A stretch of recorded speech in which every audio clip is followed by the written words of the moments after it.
Welcome back to Spider-Man Part 14. I'm starting the video off by changing my Spider-Man suit already. Mid-swing, lose all momentum. That would be so fun if the gameplay kept going in the background when you paused. Oh, is this the Tom Holland suit? Is that what this is? Good question. We'll get a better look at it in a moment. Yeah, we're currently in Halloween Town. I remember this mission. Oh yeah, isn't that his suit from Far From Home? I think it is. Yeah. Or like one of them. Because he made his own suit by the end of the movie. One of them? Well, he had one at the beginning. It got shredded or something. It's been a while. Then he made another one. Because he had the suit with all the green goo on it that he couldn't get off. Right? Green goo? No, What? that was the third film. I'm thinking of the wrong movie. What? No, I'm unaware of any green goo outside of Nickelodeon. What the hell are you talking about? No, there was like some substance on his suit that he couldn't wash out, and that's why he had to get a new suit. Are you sure that wasn't one? Oh, hey, look! It is Far From Home. Look, Mysterio's here. Oh no, I do think boy. I think this is the suit from Far From Home, the ending suit. I think this is his suit that he wore in the final fight. That, or it's the prestige suit of the game. Because of the only thing that's making me think that is because of all the gold, but I could just be wrong. I worked on that helmet for a week. I need to find out. Also, this part very accurate. As a cosplayer, I can attest. Wait, you're not a Spider-Man cosplayer? he just fucking webbed his fishbowl helmet, and he's like, "Oh." Vulture, get off the stage. You're drunk. Is this like a whole? This whole thing is an excuse for people to dress up as Spider-Man villains? It's just a Halloween party, but yeah. I get that, yeah, but that's hilarious. Now Spider-Man, because he's a dum-dum, is now gonna beat them up, not understanding that they're cosplayers. Oh, look, Lizard is here too. Let's beat him up. Busted it down. He could be here, but he couldn't be in the Sam Raimi movies. Sad face. So he's beat up Mysterio, Vulture, Lizard. Oh, Rhino's here. He beat him up as well. Yeah. I like that there's just a random horse guy right here. That is a horse guy. Oh, man.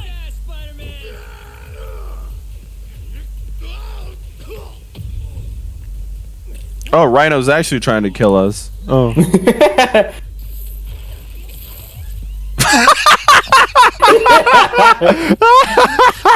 is that the same man from the MCU connection? See, I was waiting for something like that. Yeah. Freaking, huh? Wait, you're not a cosplayer? It was some really realistic web swings. Oh, look at him run up that wall. Wow, he's so talented. Just tell me what you want. This is a joke, right? Those aren't real guns. Back now. Let him go. Yes, it is. Man. Quick time events. At least these ones are actually kind of engaging. Except when you're watching a really big cutscene and then forget about quick time events. Oh, you missed the one with the crane. Apparently, somehow Carlos's controller fucked up, and he missed the QuickTime event. Yeah. Yeah, the one where you mash the trigger buttons. Yeah. Mm-hmm. Apparently, yeah, you're mashing the trigger buttons to catch the thing falling with a bunch of webs and stuff. His controller messed up there, so he failed it. It was pretty great. But yeah, no. I don't know how people reacted to it like before the game came out, but you know, they saw the E3 trailer, and this is like 2018. This is very much in an era where QuickTime events are very much disliked in gaming. So I don't really know how people felt about that when they saw it in the Spider-Man trailer. Good. I'm going to be completely honest with you.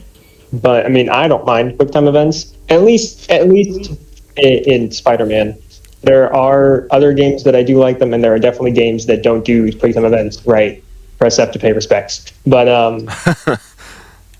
I mean, quick time events,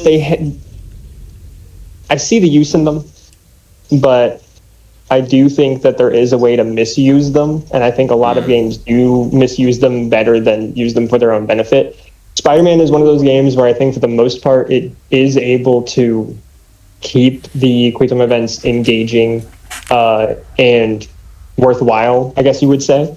Okay. Like, it doesn't feel like they're wasted. I actually feel like I'm doing something when I achieve one of their quick time events. So I guess to put it in a word, the QuickTime events in Spider-Man feel more natural. Okay. They feel more natural as opposed to, like, say, freaking, in the middle of a cutscene, when you put your controller down for like a solid minute, and then suddenly, like near the end of it, you're suddenly given the LT and RT buttons, and oh no, my controller's on the other side of the room. Fuck. Because like one of the very first QTEs in original Resident Evil 4 is like that. Like, you're almost about 2 minutes into a cutscene, and then like a QTE prompts up. That's annoying. Yeah, well, again, this is back in 2005 when QTEs were like that was their birth, essentially. So yeah, it was very popular in the mid 2000s. God of War really put it on the map because that entire franchise is really QTE the game. It still manages to be its own hack and slash gameplay loop. It's not like Heavy Rain or something like that, but it really put QTEs on the map. And I think at the time people found them really like fun. You know, always had to keep your hands on the controller all times. Now they vibrate now, so that's even cooler. So like, man, just always be aware. You never know when it's going to happen. But I think over time, people just kind of grew. It's annoying rather than anything else. That's the thing. Some of the worst QuickTime events I've ever seen in any video games, though, are the ones in Sonic Unleashed. Yeah, they fucking suck. They are the most quickest timers I've ever seen for a QTE. I'm not really talking about the ramps where you go ding dong ding dong. I'm really talking about like I'm talking about the werehog ones, the combo finishers, the not God of War gameplay. Oh, those ones. Yeah, those ones are so fucking fast that like I cannot go through that game without pause buffering. Yeah, I think the QTEs for those ones are like they go by faster if the enemies have more health. So like if you like take them out a bit more first, then it's a bit easier. Oh, I didn't know that. Yeah. Yeah. Okay. That's man. Sonic game not teaching you how to play the game. Man, never heard that before. I actually didn't know that, but yeah, I can't get through that game without pause buffering. I usually do pause buffering on the ramp ones where you have to press a bunch of buttons because I can't react fast enough to those ones. Bro, I react fast enough to those ones. I never have a problem with the daytime stages like everyone else. It's just the nighttime bullshit that I can't get through. I need thank fuck that you can still see the game when you pause the game. Oh, I know, right? Yeah, I know. If you weren't able to see like the inputs, like when the game was paused, like there's just no fucking point. Yeah, no, freaking. Oh, it's almost as if the QTs are bad. But yeah, no, I actually tried doing that pause buffering trick in an actual God of War game. It doesn't really work because when you pause the game, you're taken to a menu and not you can't see the game at all. It like covers the entire screen. So yeah, it doesn't work like that. Damn. But at least the QTs in actual God of War are more forgiving than whatever the fuck they decide to do in Sonic Unleashed. Yeah.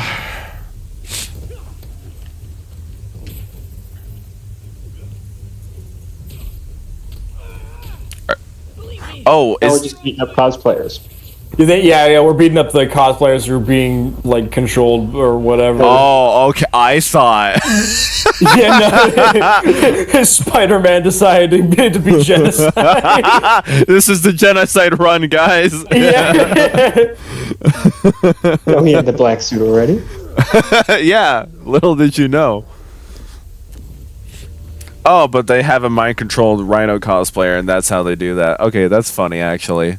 Yeah, you can kind of tell if they're mind controlled because they have a bit of a black and white kind of like look on them. Yeah. We have that Mr. Negative Filter. Yeah. Right now, you need to find a Dr. Morgan Michaels. Martin, Yeah, I liked how when earlier in the game when we were inside of Mr. Negative's office in the feast center, there's a photo of him and his wife in negative filter, and like, gee, I wonder who that could be. Yeah. Says they have him under protection at a safe house somewhere in the city. And that's how Peter Parker found out who Mr. Negative was. So that means anyone that has a portrait of themselves in infrared sensor is Mr. Infrared. Yeah. Hey, did you find out? Mr. Heatwave. Oh yes, Mr. Black and White. How are you, Yeah. No, that's just noir. Mr. Noir? before Delaney died, he gave Lee a name. Morgan Michaels. Morgan Michaels. An apartment application. Not sure, but I bet he works on the Devil Press project. Have you learned anything? Oh yeah, Morgan Michaels. You gotta appreciate that alliteration that That Marvel is known Marvel for. loves to do. Peter Parker, Green Goblin, Ryan Reynolds. Wait. Ryan. Wade Wilson. Reed Richards. J. Jonah Jameson. Jr. Ah. For blackmail material on the mayor. Everything leads back to Norman Osborn. Guess it's time to pay off his. Otto Octavius. Yeah. Yeah. Miles Morales. Miles Morales. Yeah. Man, they love that naming convention. They do. You never see DC do any of that. Oh yeah, Gal Gadot. Oh, that's good. Oh shit. Oh, have you found the vial of sand? Because that's the thing that Peter says after finding the vial of sand is my favorite thing ever, because it implies that the Sandman is just trapped in there. Oh really? Yeah, 'cause he has this little like vial of sand that he forgot about, and he's just like, I don't know if releasing this will set the Sandman free. But I don't really that's want funny. to find out. Yeah, I mean that's smart. Yeah. Like it's smart, but I'm just like, that implies that he's just been in that backpack. Michael, don't leave me here. Yeah, I don't think I find that in this playthrough, unfortunately. Oh, that's okay. At least I'm able to say it here. Yeah. Yeah. I just that's another thing in this game. I just love all the Easter eggs that there is in this game. Yeah, there are tons of Easter eggs and references and stuff to other media and stuff. Yeah, I just love that they put all the effort into do any and all the things, like big or small, like that sand vial, that's the small thing, or the Avengers Tower, which is the big thing. I didn't even know the Avengers Tower was in the game, actually, until you guys told me about it. I kind of wished that they also would have added, or at least like hinted. I mean, they could add it into Spider-Man 2 and make it, because Spider-Man 2 extends is the most amount of New York that we've ever seen in a Spider-Man game, adding a second island. So maybe because we can do that now with the technology of the PlayStation 5. Yeah. So I'm really hoping that the Fantastic Four Tower is in it, because again, I haven't played the game and I haven't seen anything of it. Sure. but, Comment section will tell us, because it's going to come out after the game. I mean, if it's not in the game, I'm not going to be totally upset. I'm not going to be distraught or anything, you know. I just wish that they would add it in there, because the Fantastic Four Tower was in the PS1 Spider-Man game that basically like launched the Spider-Man frenzy of video games that we have. I mean, yeah, there were Spider-Man games before, but Spider-Man for the PS1 really put it on the map. Yeah, who the fuck remembers Spider-Man for the Sega CD? Am I right? Or the Atari. Oh, there's Atari. Oh, there was an Atari game. Oh my god. Yeah. Yeah. But yeah, so because the Fantastic Four Tower was in that game, just as a little nod to that, and again because it is a shared universe that they're showing, I would just like to see it. But again, it's their game, it's their world. They can do whatever the hell they want with it. So I'm not going to be totally upset. I mean, on one hand, this is always a common thing for video games to do, that decide to put the sequel in the same setting as the first one. They're going to have to figure out some excuse as to why the second game has different level design, even though it's the same setting. So Yeah. yeah, I think that was a Tears of the Kingdom thing that happened, right? Because it's still the same Hyrule as Breath of the Wild, but they had to figure out some excuse as to why there's sky platforms now. So, and I think that excuse was, because I still haven't played the game, I think that excuse was there's a 7-year time gap in between the games now. I think it's 5 years, but yeah, there's a time gap between the two games. Yeah, so that's their excuse. That's okay. Excuses are fine. Yes. Just it's it's up to the player to determine if it's stupid or not.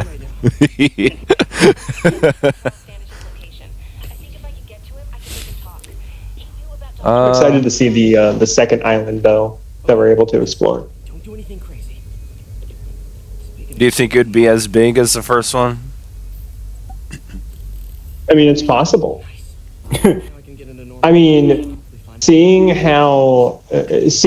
the growth of maps over time, I think it is very possible for Spider-Man 2 to have a second island as big, if not bigger, than the main island. I personally wouldn't be surprised, because if you look, especially if you look at like the GTA series, for example. The maps of GTA Vice City and 3 before it, going from those maps to San Andreas was a huge leap. Same for going from San Andreas to GTA 5. Hell, even GTA 4. Huge leaps in how big the maps are. Yeah, I was about to say, I think you forgot a number there, buddy. I skipped one, I'm sorry. Don't mean to leave out all you Liberty City fans. All the PSP game fans, no. What Michaels has to do with it. Let's hope your computer can tell us more. I know this is another Rockstar property, but even the Red Dead Redemption games, the jump in size from the first map to the second game's map Oh yeah, is staggeringly huge. So I think it's very well possible, but I guess we'll find out. yeah. You got me curious now. Top 10 biggest open world games. It's gonna give me the file size. That's not what I want.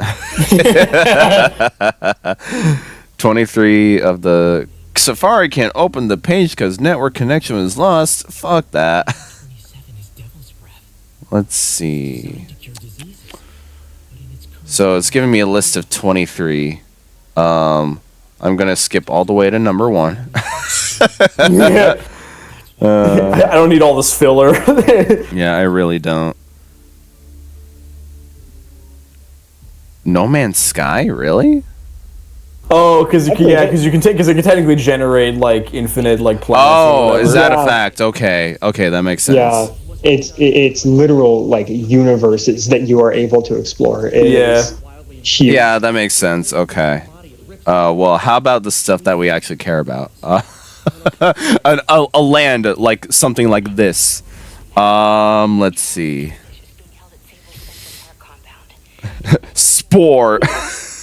No, I'm kidding. Yeah, I think it's another like generated world type of one. Yeah, okay. They should really distinguish that in this listing then, because yeah, Oh, Microsoft Flight Simulator, the actual fucking world. Okay. I mean, I mean, yeah, Come on. you're not wrong. it is an open world. It is, in fact, an open world. We're adding that into this. I mean, you got Man, you're such a fan of open world games. Why don't you try going outside? Now you kind of can. Oh, That's crazy. oh well. Oh, Otto hasn't betrayed us yet. Okay, spoiler alert. Yeah, no. I know. Damn, you just kind of dropped that, didn't you? It's fine. It's like I already know the story of the game. In case you've never picked up any Spider-Man or Marvel media within the last 10 to 12 years, Otto Octavius is a bad guy. Didn't know if you knew, but now you do. Really now? You mean the guy with the tentacle arms doesn't end up being a good guy? For evil? Oh my god! I would have never figured that out. I never. Oh man. You're telling me that the man who dresses like a goblin is a bad guy? What? Nah. No, ain't no way. Come on. No now. shot. Stop the cab. What do you mean the fucking mutant lizard isn't a bad guy? Come on now. What do you mean? Come on. Just wanted to regrow his arm. The thing made out of pure electricity? You think you use that for good? Come on now. I thought he charged everyone's phones. Oh no, Sandman, what are you gonna do? Get my shoes? Oh man, I'd hate to. You think he's gonna be coarse and rough and irritating? It gets everywhere. Spider-Man found that out the hard way. That's another comic book storyline. I think that was a one-off comic. Spider-Man got vored to death by Sandman. And what I mean by that is Sandman turned into sand and then filled up Spider-Man. Like, went into his mouth and enlarged him and blew him up from the inside out. Is that easy? I guess so. Inflation. Who would have thought? Of course. Fetish content. Oh, man. Now, tell me, which site did you read that on?